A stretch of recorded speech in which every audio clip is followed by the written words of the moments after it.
Yeah, it's a great joy for me to introduce Helen to you. She attended the 5 p.m. Mass, and I was able to introduce her to the community and share the beautiful work and accomplishments that she has made. Helen Alvaré is the Robert A. Levy Endowed Chair in Law and Liberty at the Antonin Scalia Law School, George Mason University, where she teaches family law, law and religion, and property law. She publishes on matters concerning marriage, parenting, non-marital households, and the First Amendment religion clauses. She's a faculty advisor to the law school's Civil Rights Law Journal and the Latino Law Student Association. She's a member of the Holy See's Dicastery for Laity, Family, and Life in the city, and a board member of Catholic Relief Services, a member of the executive committee of the AALS section on law and religion. And she is an ABC News consultant. She cooperates with Permanent Observer Mission of the Holy See to the United Nations as a speaker and a delegate to various United Nations conferences concerning women and the family. In addition to her books, her publications and law reviews and other academic journals, Professor Alvaré publishes regularly in news outlets including the New York Times, the Washington Post, the Huffington Post, and CNN.com. She also speaks at academic and professional conferences in the United States, Europe, Latin America, and Australia.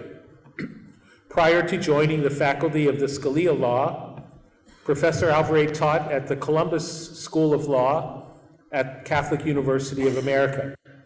And she represented, I think for over 10 years, the United States Conference of Catholic Bishops. She was the leading spokesperson for them on pro-life legislative issues, academic audiences, and the media, and was a litigation attorney for the Philadelphia law firm of Stradley, Ronan, Stevens. Professor Alvaré received her law degree from Cornell University School of Law and her master's degree in systematic theology from the Catholic University of America. Every place I have been, like George Mason University and campus ministry, and here at Nativity, I've always wanted and tried to invite Helen to come and speak, to introduce her to the community, because I've always admired her, and I always, with great interest, continue to read her insights and her writings, especially on family and pro-life activities. So it's a great joy and privilege for me to introduce to you Helen Alvaré. Thank you, Helen. So I want to thank Father Bob. I'm so impressed by this parish. It's so alive, and it's not just the size, but it's all you do and the kinds of things that you do. And I'm just delighted to be among you. It was fun to come to Mass tonight. My husband wanted to join me, but he couldn't. We've been married for over 30 years, and we have 3 grown kids. Everybody came home for COVID for a while. 2 of them are still there. The water bill has tripled, you know the score. We're loving having them. It's just, there's a lot going on at home in a surprising manner for adult children. Anyway, so I didn't finish my PhD in theology, right? I got my master's and then I went a couple more years. And then I went over and worked for the Bishops' Conference. So I have a lot of nerve talking about theology of marriage and family, or the theology of anything else. But it turned out in my work, which ends up, I'm a law professor, but I write at the intersection of law and religion. And there's 2 things that have been my special occupation that provided the many years of reading and writing that are informing what I'm speaking about here tonight. The first was the religious freedom issue, when lots of religious institutions are caught defending their teachings about sex, marriage, and parenting, and I felt that they were not doing it as well as they could have. They seemed a little less than positive and appealing and welcoming, and a little defensive or hit and run. Here's the rule, and now just give us our religious freedom and please don't ask us to talk about it anymore. And so I ended up, I have a book that just turned into a publisher. In fact, it's Catholic University of America Press. They're a wonderful law and theology and law and philosophy, et cetera, press. That is about this subject, about the church speaking about marriage and family in a better way in connection with their religious freedom claims.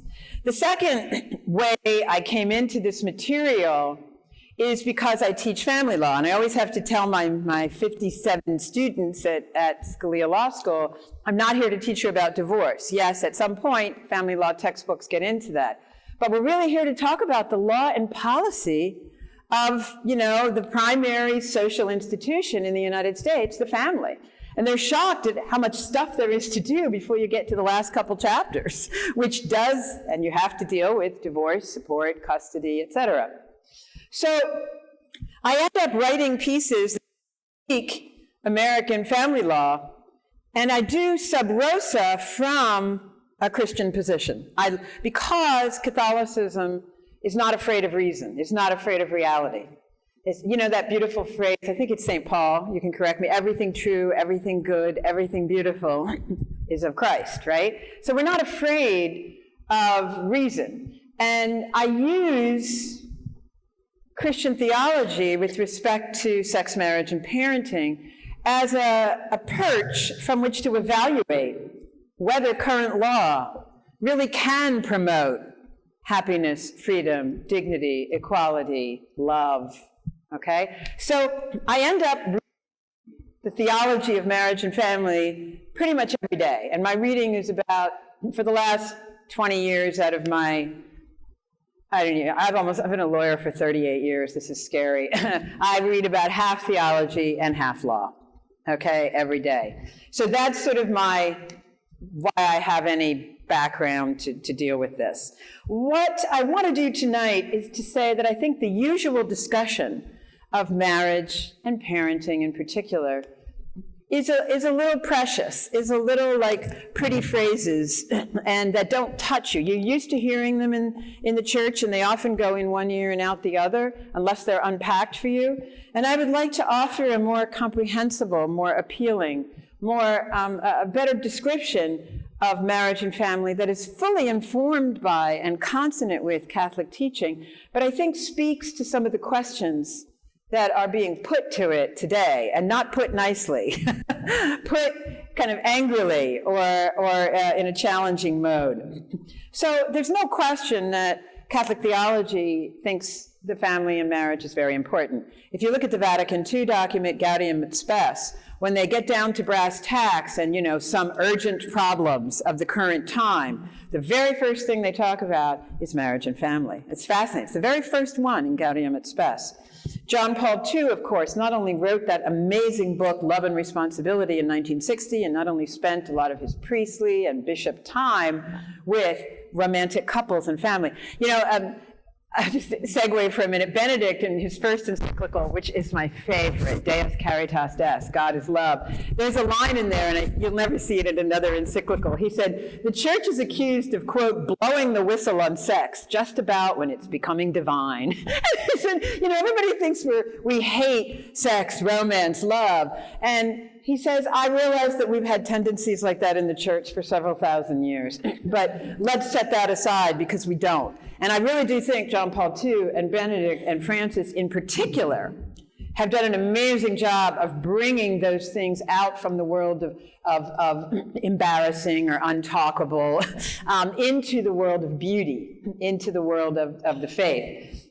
So John Paul II did amazing. He did dozens and dozens of his Wednesday audiences, which were collected together as the Theology of the Body. He wrote Familiaris Consortio, which is about the family, Gravissima Insanus, which is about the family. The John Paul II Institute for Marriage and Family Studies were founded in Australia, in Rome, here in Washington, under his watch. Benedict continued this work, and I urge you to read Deus Caritas Est. Part of what I love about it is that encyclical all by itself perfectly bridges what people would like to separate in the Catholic faith, which is the first half is about human love in sex, marriage, and parenting. And the second half is about charity, social justice, as we know it. And there's not a hair between them, right? They overlap so beautifully.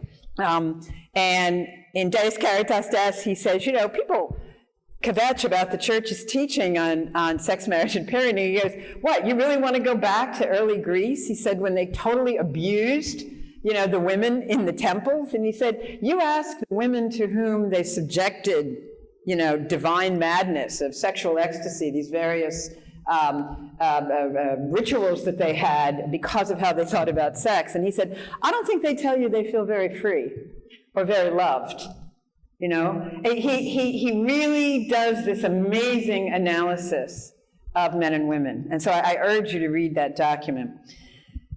I think when the church talks about marriage today, even though we've got enormous resources, and this is certainly not true everywhere, one often hears it done in very pious terminology.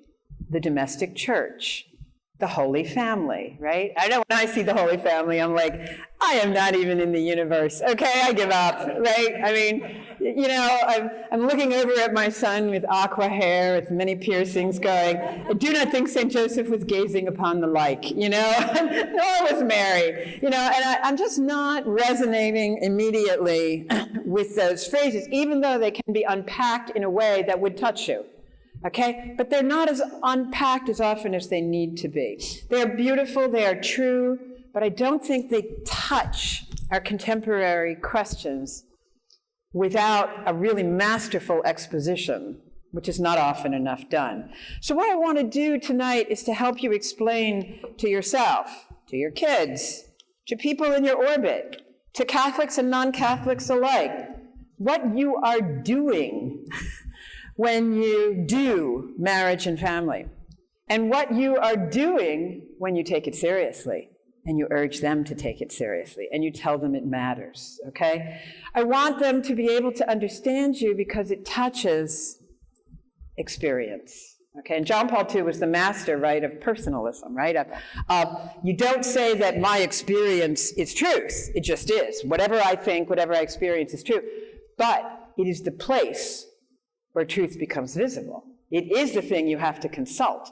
You take it back into Scripture, back into tradition, and you say, how do they reflect on this, right? But John Paul II has a phrase in the Theology of the Body. He says, human love, humanity, is where God makes the invisible visible, to the point where it's how he decided to make himself known. This is what we have. This personal experience of love between a man and a woman, between parents and children.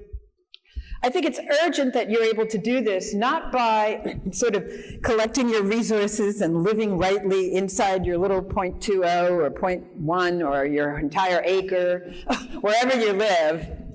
But today, it's more important than ever that you're able to, as St. Paul says, St. Paul's my guy, I adore Paul. When I was pregnant and they told me my third son would be dying, I named him Paul, and he's fine. He has aqua hair, but he's fine. He's healthy. I think today you have to be able to explain things with words. You have to be able to give a reason for the hope that is in you, as St. Paul said. It's not enough to live in your little corner and just hope to do it right. That's good, and a lot of people learn a lot from that. But we are being asked to explain ourselves. And I am trying to help with that, okay? So, remembering also throughout here that my point is not to judge anyone. I am not qualified, okay? I am not judging you, your families, near or extended, but to help you better understand what Christian teaching is about. I can't remember who said this, Father Bob, you may remember. I think it was JP2, and then it's been quoted by Benedict and Francis, that our hearts are first and foremost the object of God's call, not the object of an accusation. Right? So I'm speaking in that spirit, that I am first and foremost about God's call. He is not first and foremost about an accusation. So, I'm going to talk about how marriage and family life in Christian teaching is nothing less than both a privileged symbol and also an actual means by which we come to understand the love between God and ourselves and the love on the horizontal plane, too, between human beings. I will try to unpack this first scripturally and second empirically, or in experience. So, you know everything I'm about to say you've heard before, but maybe not in the context of this theme. If you look at the Catechism, right, it tells you that to know, to love, and to serve God is the meaning of our lives. Jesus instructs us in the Gospels to love God with our whole mind and heart and soul, to love our neighbor as ourselves, and to love one another as I have loved you. That is a tall order. St. Paul in Ephesians 5 says, "For this reason a man shall leave his father and his mother and be joined to his wife, and the two shall become one flesh. This is a great mystery, but I speak in reference to Christ and the church." So you've heard this so many times, this huge metaphor that God's relationship with God's people is somehow best expressed, not solely, but it is a privileged place of its expression in a marriage. And it is in the scriptures from the first to the last book. And I will take a 100-mile-per-hour tour of this, okay? The references are many. In the beginning, so we have God's creation of male and female together as his image. God's image is a relationship between a man and a woman.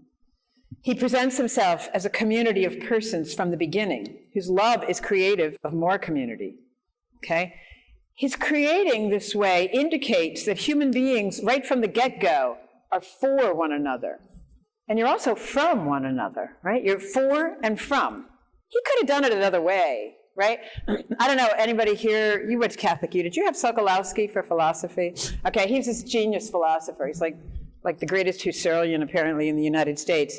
And one of the principles is distinction is more informative than description. And Sokolowski, Father Sokolowski, I think he was a diocesan priest from D.C., he always said, when you're thinking about the significance of something, think about how it could have been otherwise. God didn't have to create two sexes, and he certainly didn't have to put new life at the intersection of that. I mean, he could have handed each person down from his own hand. He didn't have to share that job with us. He could have grown them in fields. He could have waited till we invented them. He could have had just men or just women, with no interaction from the other. But the fact that it occurs at the intersection of the man and the woman and is related to something that people through history and across the world call making love. He did that. He could have done it otherwise. But there's something about the way he did it that tells us that something is extraordinarily special about this relationship between the man and the woman. Through the Old Testament, Israel is reminded that they're a bride to God's bridegroom. Isaiah 54, "For your husband is your maker. The Lord of hosts is his name." When Israel defiles that by adultery, there's this, anybody ever read it? She's a classicist from Yale. Her name is Sarah Rudin. She's hysterical. I really recommend this book called Paul Among the People. She's a plain-spoken classicist, and she goes back and does original interpretations of the ancient language. She's a master of like 5 ancient languages, and she has interpreted Hebrew, the Old Testament, in Isaiah to say that at one point God calls Israel, quote, a spiritual slut, unquote. It's like, okay, so the male-female relationship figures hugely in trying to understand who God is and who we're supposed to be in response. In Jeremiah, "Thus says the Lord, I remember the devotion of your youth," he's saying to Israel. "You loved me as a bride." He analogizes Israel to a harlot for its idol worship. "You defiled the land by your prostitution." Okay? In Deus Caritas Est, once again, my favorite encyclical, and it could be yours, it's up to you, Benedict writes, "Corresponding to the image of a monotheistic God in Christianity is monogamous marriage. Marriage based on an exclusive and definitive love becomes the icon of the relationship between God and God's people, and vice versa. This close relationship between eros, marriage, and love of God has no equivalent in extra-biblical literature." That's pretty amazing. That's pretty central stuff. We're not just, following along whatever latest, Netflix, Amazon Prime, junk TV, in addition to that, craze is about weddings. We're not just a statistic in, Pew or Gallup about how many weddings there are, how many of them are people going on destination places and having the justice of the peace drop out of a plane, before he says their vows. It's way deeper than that. And yet, all of those things are also part of what is going on between men and women today, right? They are an expression of something that has been around since, if we believe Genesis, the beginning of time, okay? So, likewise, we go to the New Testament and lots of references. John the Baptist in the Gospel of John refers to Jesus Christ as the bridegroom, very early. This is John 3. The one who has the bride, that's us, is the bridegroom. The best man, that's John, who stands and listens to him, rejoices greatly at the bridegroom's voice. Jesus says to them also in Matthew, can the wedding guests mourn as long as the bridegroom is with them? And of course, the last book of the New Testament, the book of Revelation, is like wall-to-wall marriage analogies. The Last Judgment is a wedding feast, okay? For the wedding day of the Lamb has come, and the bride, that's us, has made herself ready. So I could go on, but this is an incredibly central element of coming to understand God's relationship with us and ours with him, okay? God loves us like a groom, and we, male and female, are supposed to receive him like a bride and love one another this way. Love one another as I have loved you. What does his love look like? Well, sadly, it looks like a cross. Okay? It is cruciform. This is what God's love looks like. I think the best exposition I've ever seen of this, there's a book written by 3 theologians, Ratzinger, before he was Benedict, von Schoorman, I've never heard of him before, but he wrote a great chapter, and von Balthasar, who everybody knows is a big deal. The 3 of them together wrote a book on the origins, the scriptural origins of morality. And they deal with marriage in that. But one of the things they deal with is the origin of all morality is love. We say no to things in order to protect the abundance of love that is the origin of all morality, right? As Francis says this quite a bit. We say no in order to protect the yes, right?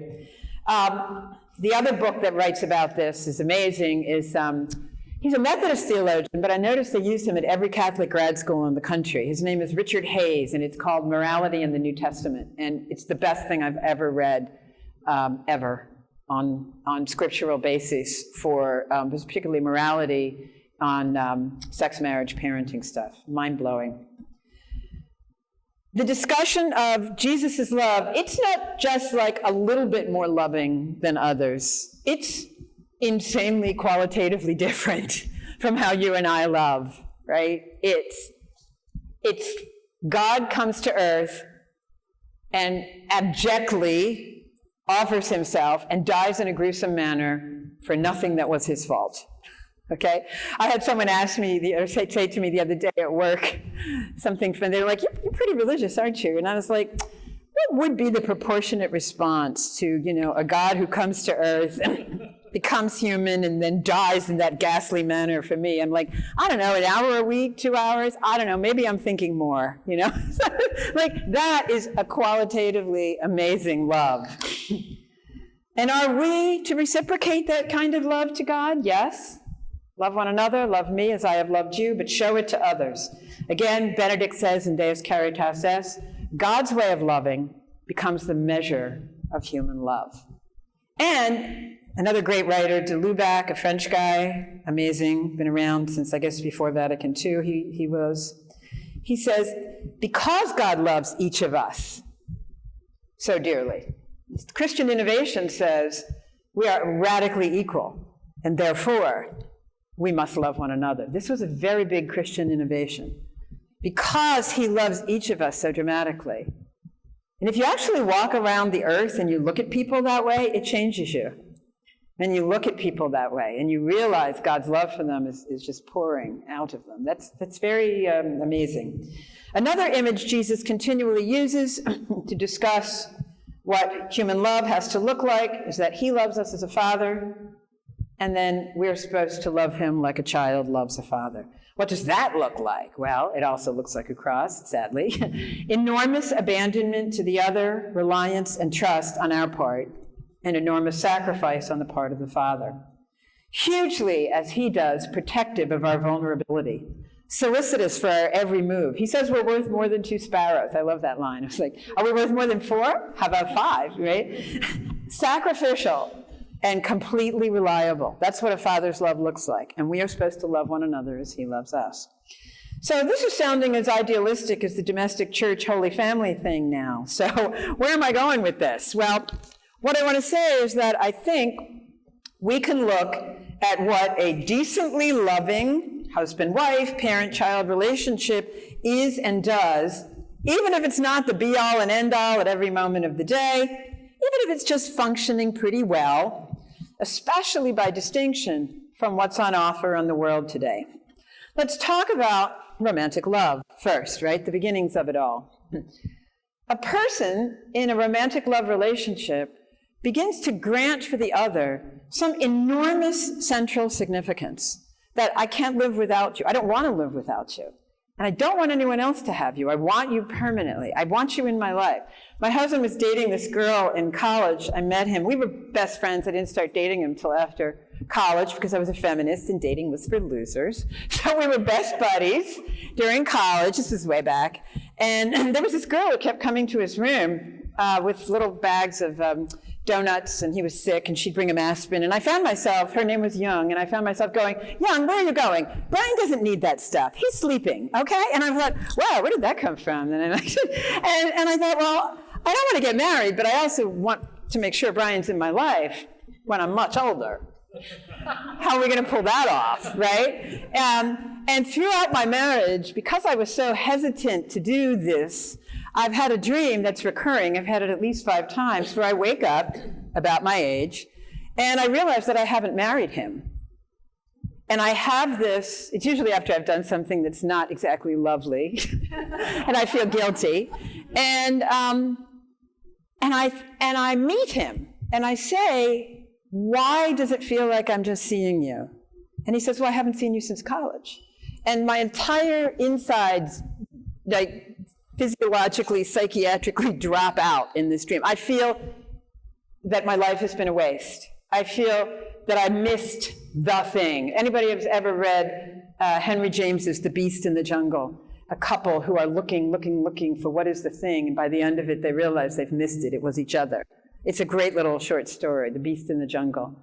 That's how I feel. I realize that I've let him go, and I realize that anything else that I had was not worth what I let go, okay?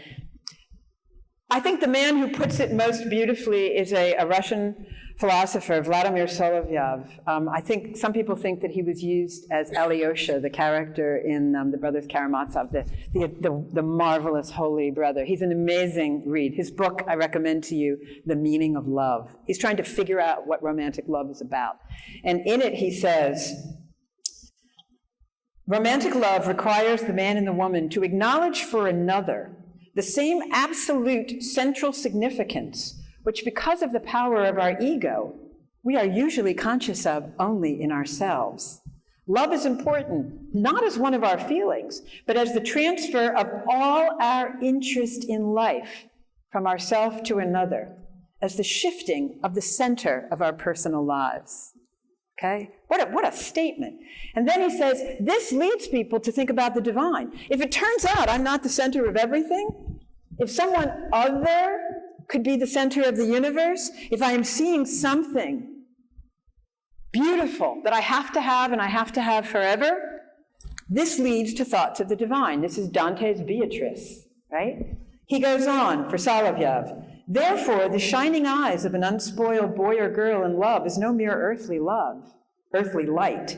It is a primitive and transient glimpse of the divine image in another human being, thus of God, thus of God's love for man.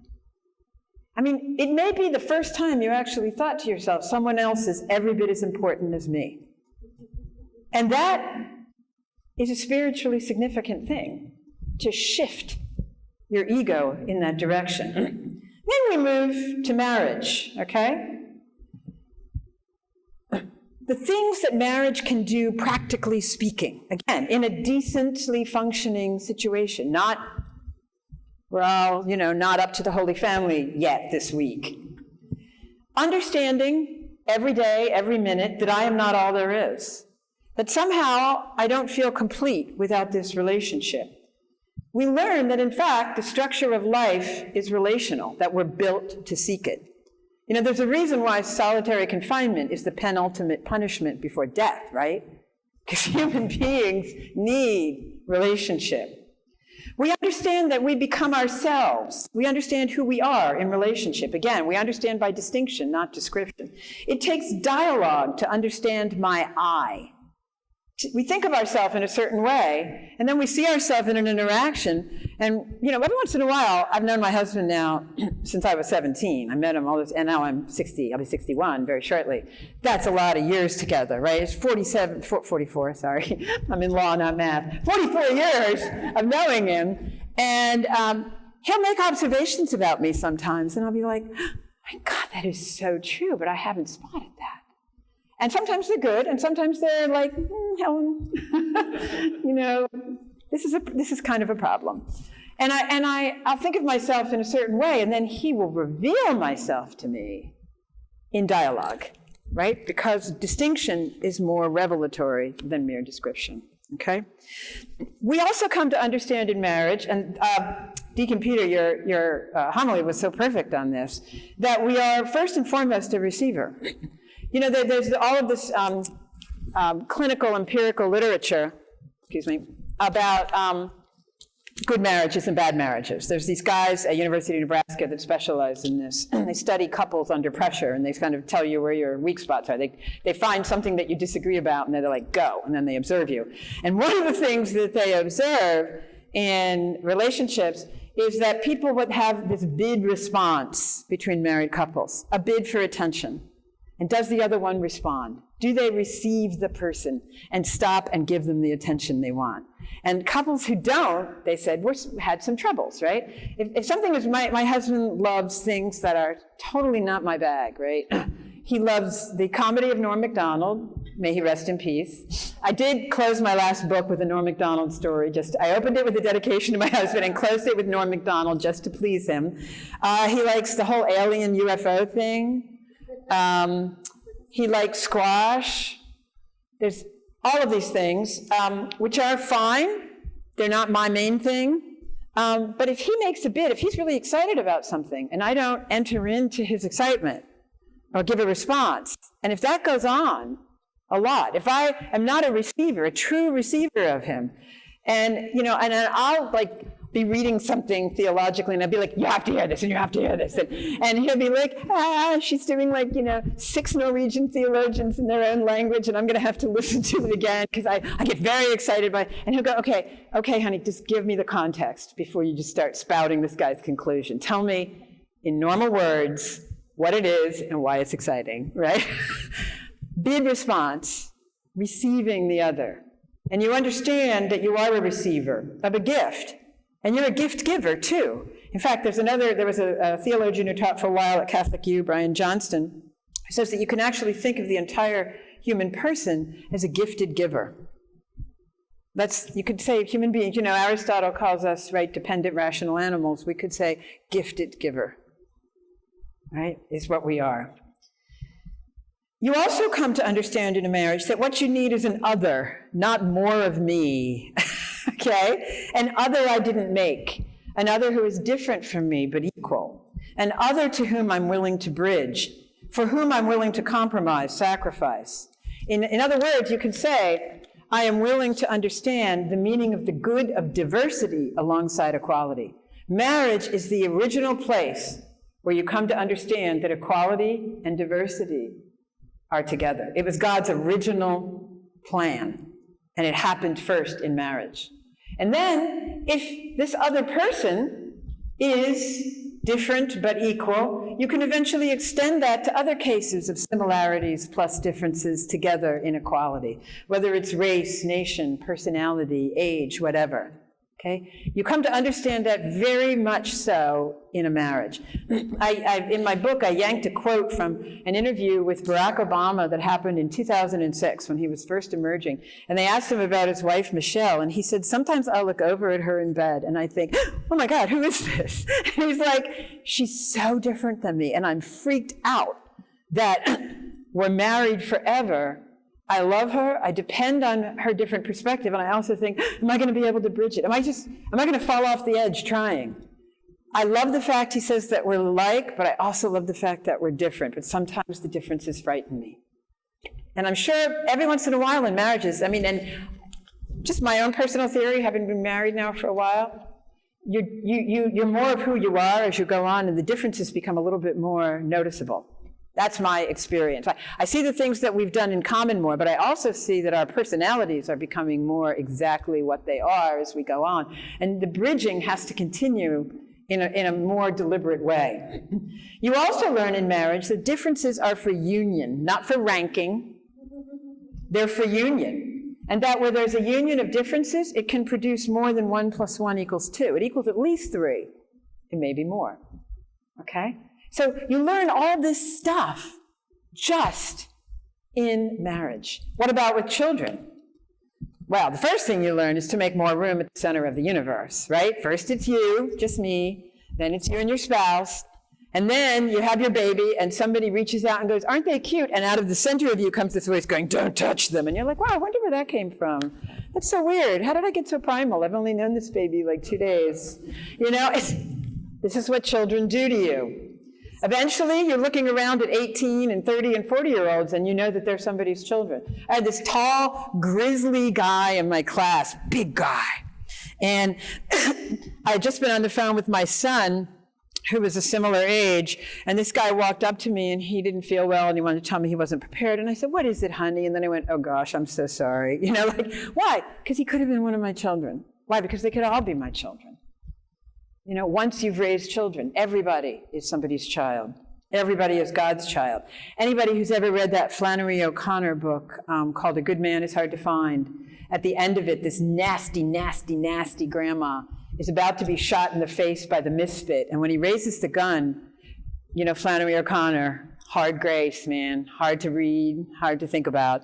She looks at this killer and she says, oh my gosh, you could be one of my own babies. And then he kills her. Right? You could be one of my own babies. This is what children do for you. You receive them without knowing who they are. That day when you're wandering around the nursery and you're like, a total stranger is coming to live here forever, with an access to all my stuff forever. And in a way, you can say that too about spouses, because they're not the same person 20 years on. You are agreeing to receive who they will be. And God knows you're receiving their in-laws.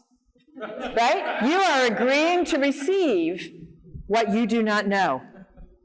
The default position is, I will receive. This is what family does for you. If anybody reads French, the best book on this is Fabrice Hajjaj. He is a guy, originally Muslim, but maybe atheist, who became one of the most brilliant, prolific writers on the family ever. And the book is called Qu'est-ce qu'une famille? What is a family? It's so amazing.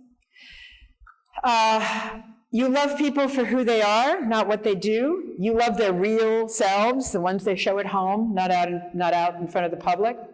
You give disproportionate care for the needy in the family, right?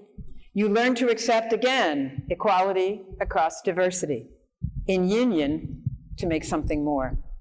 I have a very poignant memory when my sister died. She was, the doctor made a big mistake and crushed her head at birth, and she had brain damage her whole life. And she died at 50 quite suddenly.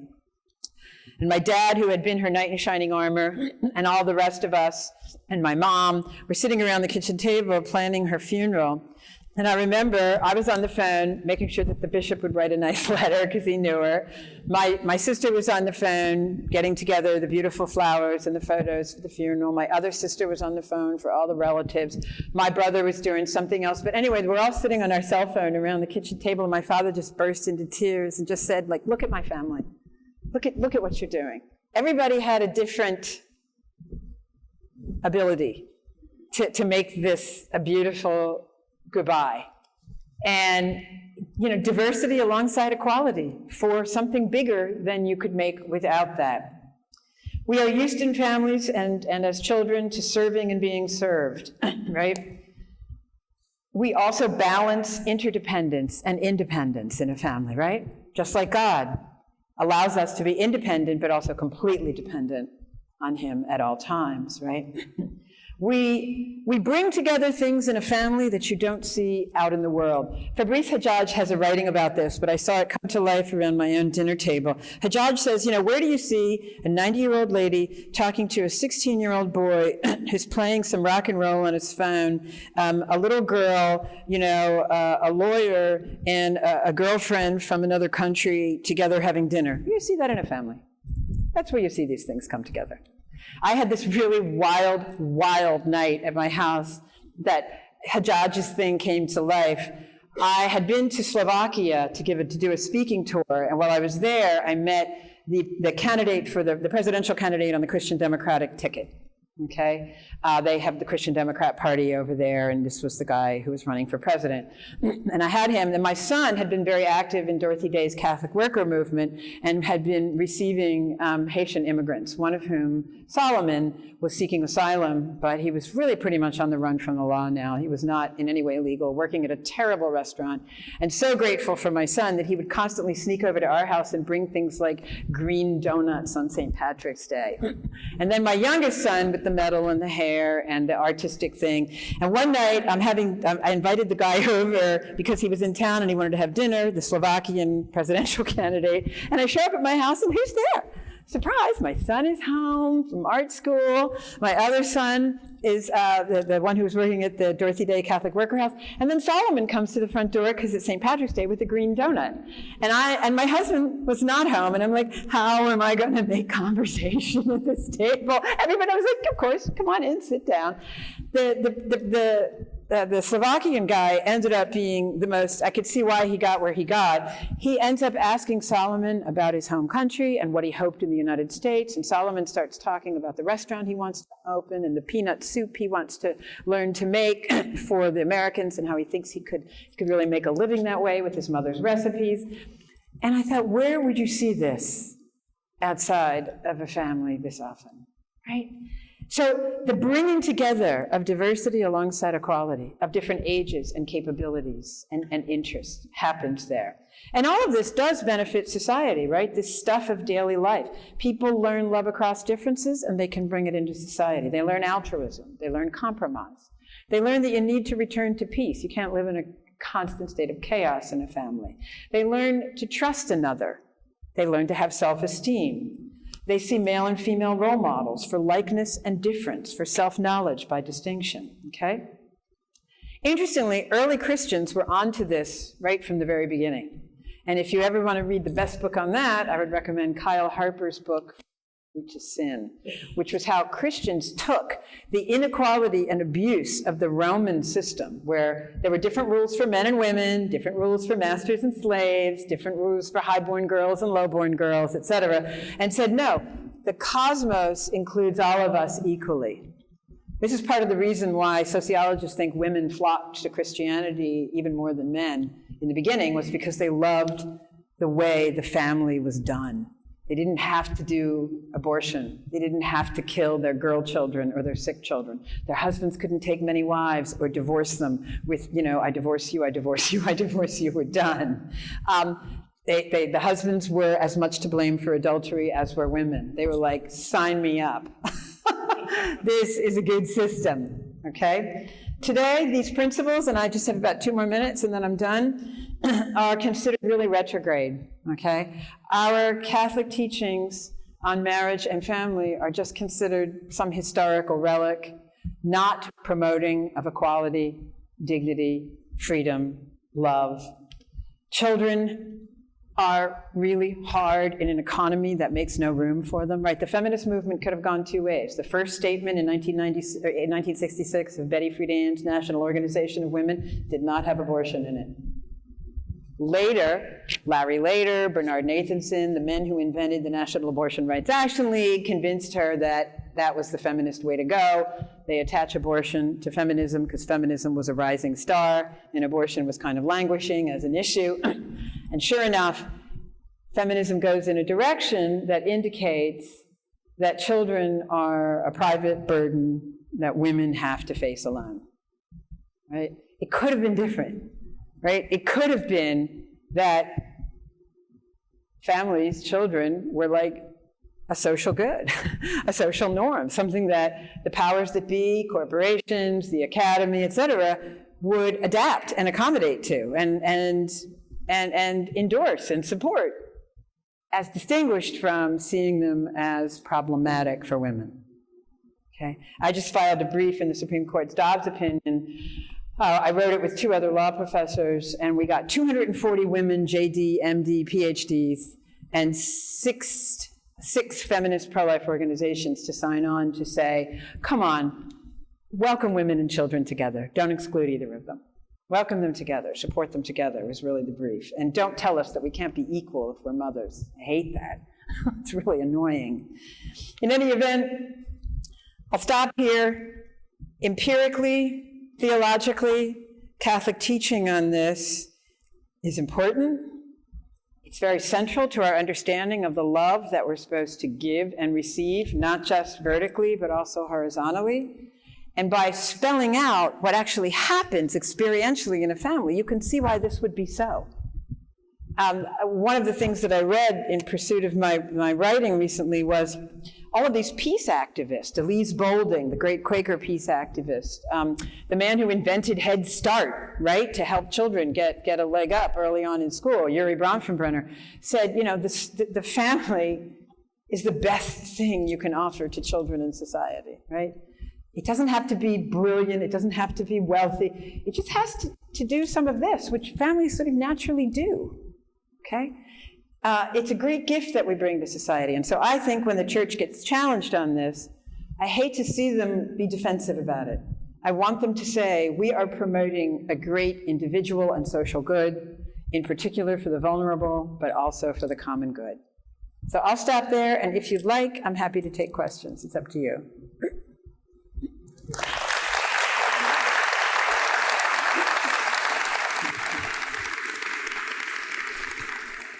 Yeah. For those who don't know, Texas passed a law, you cannot abort an unborn human being who has a heartbeat. This is about 6 weeks. What was novel about Texas, in order to preclude, every time a pro-life law is passed, Planned Parenthood sues to shut it down and to get a nationwide injunction.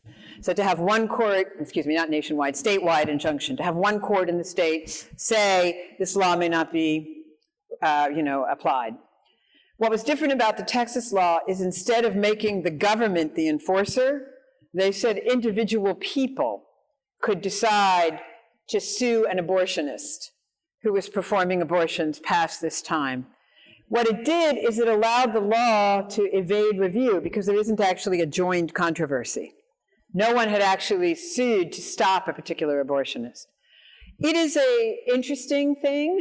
It's a stopgap. It's somebody, I mean, as soon as somebody does sue an abortionist for doing an abortion past 6 weeks, and the case goes to court not, prematurely without an actual joined controversy, it's quite likely the Supreme Court would say, well, if it wouldn't get to them that fast, wait till we decided the Dobbs case, which is the Mississippi 15-week ban. The ban is at 15 weeks because of the evidence that Mississippi's legislature took about the fact that the human person can feel pain at that point prenatally. And so Mississippi says we cut it off at 15 weeks. The real question is, what will the Supreme Court do in the Dobbs case? Because all of these others will follow. And I wish I knew. I don't think they'd have taken the case if they intended to do nothing. They would have just left it out there to be applied in a single state. Justice Roberts is a wild card these days. We don't know whether his concern for not overturning precedent will be greater than his concern for actually interpreting the Constitution as it's written and intended. Without boring you, I'll say this one last thing. Obviously, the word abortion is not in the Constitution. The way Supreme Court invented a right to abortion was to say that in the Due Process Clause of the 14th Amendment, it's not just about legal process, a right to know the charges against you, a right to be heard, a right to cross-examine, et cetera, that it actually contains substantive process. That is, there are rights that are so clearly part of the American thing, so much a part of our culture, our law, that all the Supreme Court can do is say, I have to recognize them. It's called substantive due process. Prior to Roe, there was the understanding that the Supreme Court only announced one of those when the law was absolutely clear for, decades, even centuries, that the whole country felt this way. Well, the problem is that the whole country had banned abortion in every state for most reasons for over 100 years by the time the Supreme Court declares it a constitutional right. So even leading theorists, even Justice Ginsburg said, well, maybe that wasn't really the place to put the abortion right in the Constitution. John Hart Ely, the famous jurist at Yale, said, nah, they were just making stuff up. So whether the court goes in that direction, they're protesting at Justice Kavanaugh's home. Justice Roberts is, hedging his bets in a lot of cases to sort of preserve what he thinks is the court's legacy. We haven't had a ruling from Gorsuch and Barrett on this. Will they slice and dice things to preserve the court's legitimacy, or will they actually say it's a ridiculous proposition that the Constitution contains a right to abortion? Roe and Casey are overturned. The states may have it back where it always should have been, in which case we'll probably have like 20 states where you can't get many abortions and 30 states where you can get a lot of abortions. That would probably be the end. Pardon me? Like the states sort of nibbling at the force the issue to the Supreme Court. Yeah. And they're doing it piece by piece. Yeah, that's what they've been doing so far. Ever since the court said in Webster in '89 and Casey in '92, hey, you can regulate abortion a little bit more than we said before, the states have been trying. One of the interesting things is stare decisis, the principle of you should respect precedent. One of the signs that a precedent is a bad precedent if it is not accepted. And so if you have 1,000 laws a year attempting to undo it, I think that's a good sign that it's not really an accepted precedent. So we will know, and we'll probably know, like the Supreme Court likes to issue its really controversial opinions, right, as they have one foot on the train or the plane out of town in the end of June of 2022. Down comes the opinion, off they go. So I'm guessing, we haven't had oral argument scheduled in it yet, probably this fall. I'm guessing you won't see that opinion until the end of June of 2022. I could always be wrong, but that's been their pattern. Any other questions? The culture is definitely sex obsessed, okay? It's very, very obsessed. And when I think that no matter what was happening in Afghanistan, the top of the fold in the New York Times was the Texas abortion story, that tells you a lot, right? Somehow, and I recommend to you, there's a book by Carl Trueman called something like, it's the sequel to like Charles Taylor's Sources of Modern Identity. It's Carl Trueman, the book just came out in 2021. And he says, the culture, the way that the West went was, first, the concern with the common good became a concern about the individual. The concern about the individual became the concern about the sexual. And the concern about the sexual became political. And he said that is sort of a description of what happened in the West, okay? So I completely agree. Oh, you know what? I have one, but thank you. I'll take another. No, thank you. Don't waste it. Thank you very much. So another person who's written about this, there's a priest named Father Louis Camelli who said, for like the first 700 years of post-Christ, we were all wondering about, human and divine. The whole West was obsessed with this question. The next was, three of them, the Trinity, let's figure that out. And like since the Enlightenment, it's been the human person, me, man and woman, and in particular, sexual me. I wish I knew the answer to why that is the obsession of media, academy, increasingly of government, right? Entertainment, for sure. I think it has something to do, vaguely, widely speaking, with original sin and an obsession with ourselves. All I can tell you is that when I worked on this issue a great deal, I could not have done it for any organization other than someone who worked the way the Catholic Church did, right? Which says a great deal. It has, I'm on the board of Catholic Relief Services. We are like one of the top size charities in the whole world. It's beautiful what they do. Catholic Charities, I think we're one of the top couple of size private charities in the country. The pro-life movement, all the resources made available to women in crisis pregnancies come from the pro-life side. Feminists for Life, another great organization I think I could have worked for. They also work on trafficking, they work on issues regarding rape. The Catholic Church has some great stuff out there, and in fact, the woman who runs that office at the USCCB is amazing on the question of race.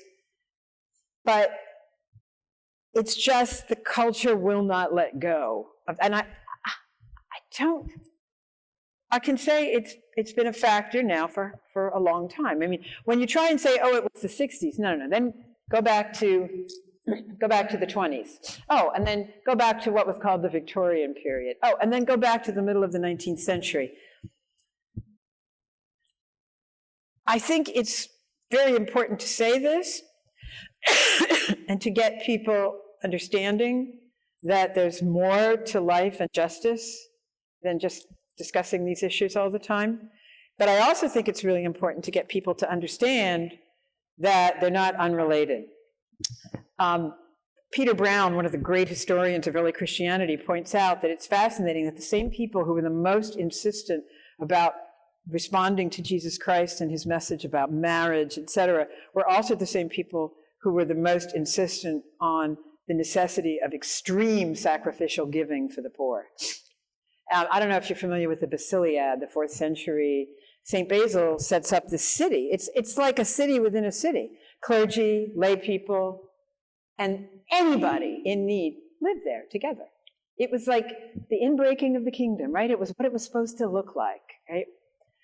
The church is radical in love in all of these instantiations. I often think, the issue that I focus on the family, we'd all like to be movers and shakers on immigration, anti-capital punishment, race.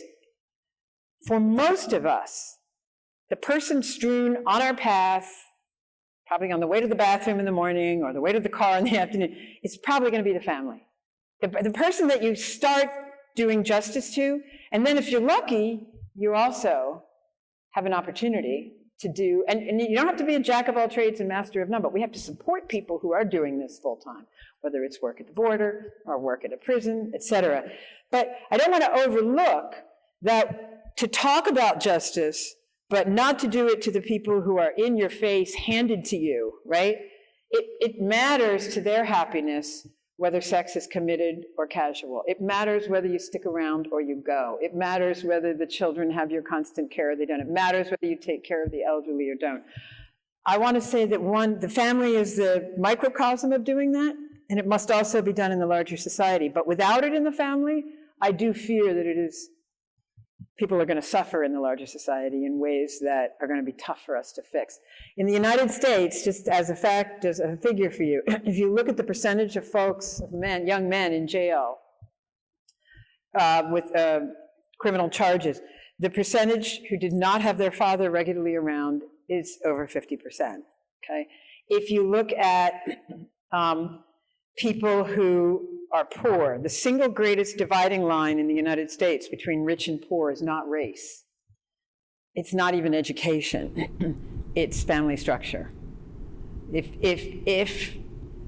you look at the work of Raj Chetty at Harvard, he bounces back and forth between Harvard and Stanford. He's run the social mobility research under many administrations. I think he was there under Obama. I think he was named for doing it for the NBER under Trump. He's still doing stuff now. He's sort of the go-to guy on social mobility, which we value in the United States.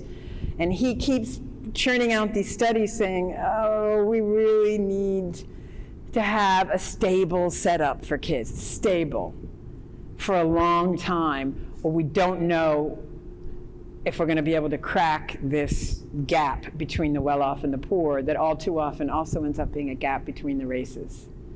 So again, not only important theologically, not only important practically, but also important socially.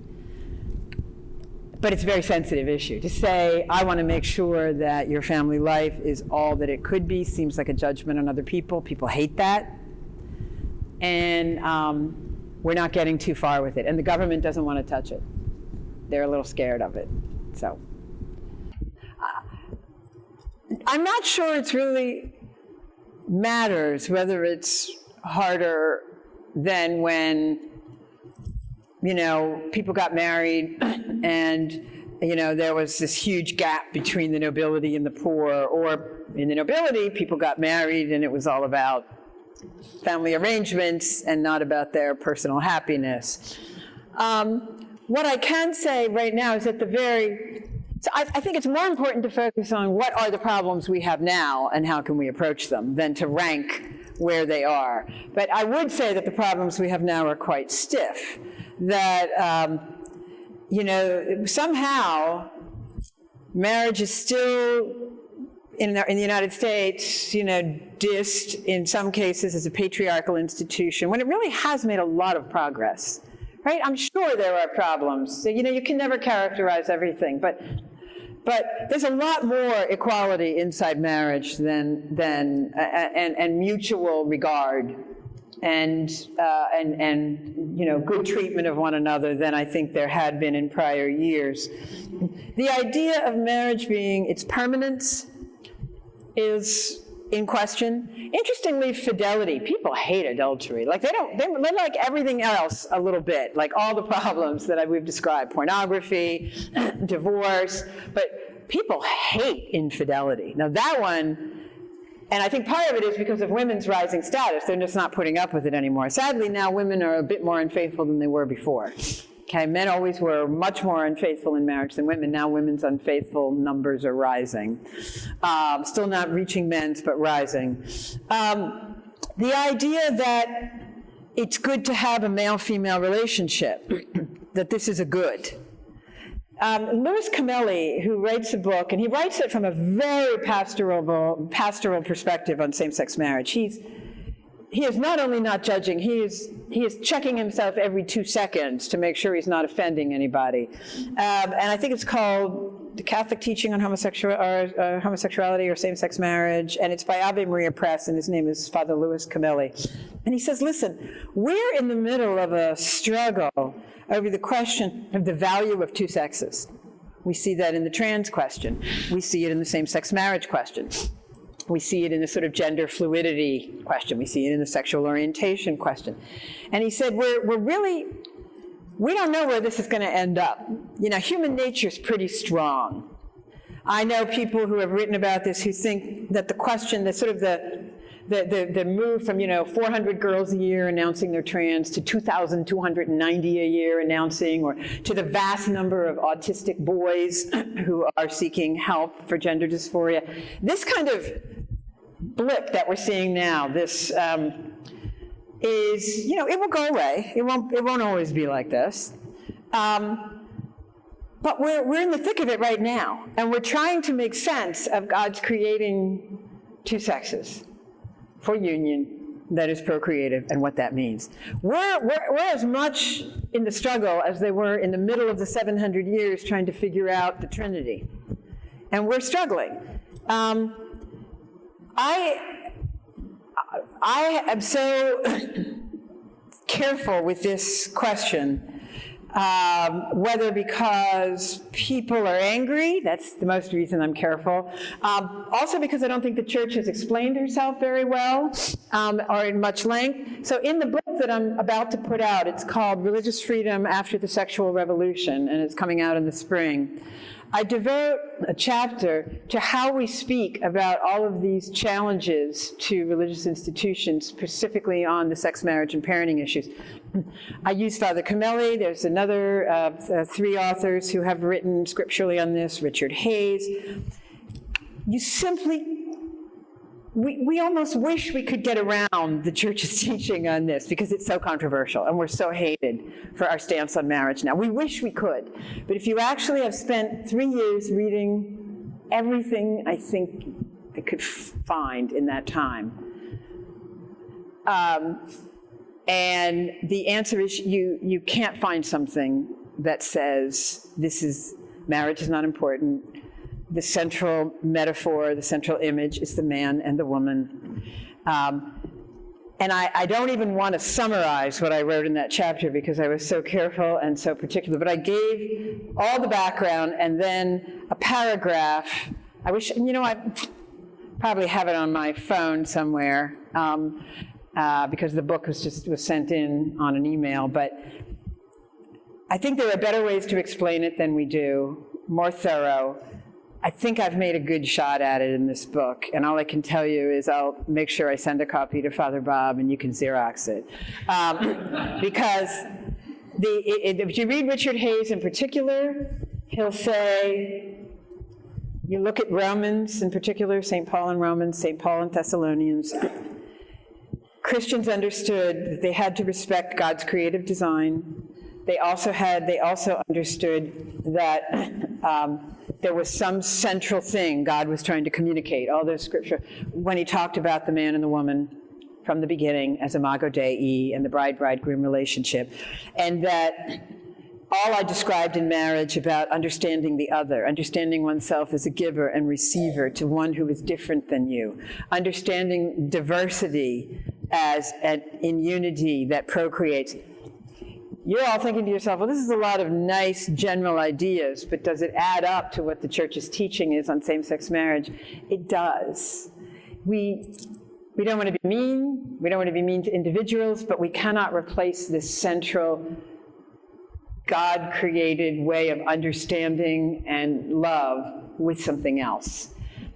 Another perspective on it, I'll only give this 30 seconds. I wrote a chapter in a book called What Obergefell Should Have Said. Obergefell is the Supreme Court opinion on same-sex marriage. There's a guy at Yale, Jack Balkin, who puts out books about the major cases, and he asked me to write a chapter in this book. And I wrote a children's rights perspective on same-sex marriage. And what I said was, in the end, what the Obergefell decision holds is that a state is forbidden to take the position that it is a good thing to have procreation or to have a child know and be known by his or her mother and father. States are forbidden to say there's something special about that.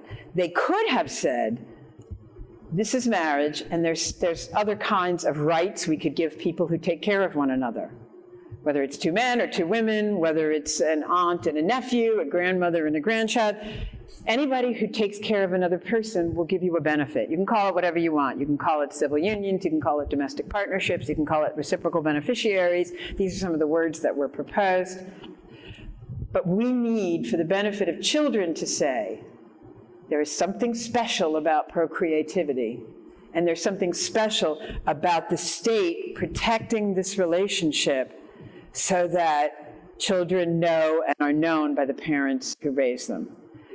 And that would have been a possibility. And in fact, it was commanded by the constitutional law. My brief in the Obergefell case was every single Supreme Court opinion on marriage and family. And it said basically, states don't give marriage rights because they want to make you romantically happy.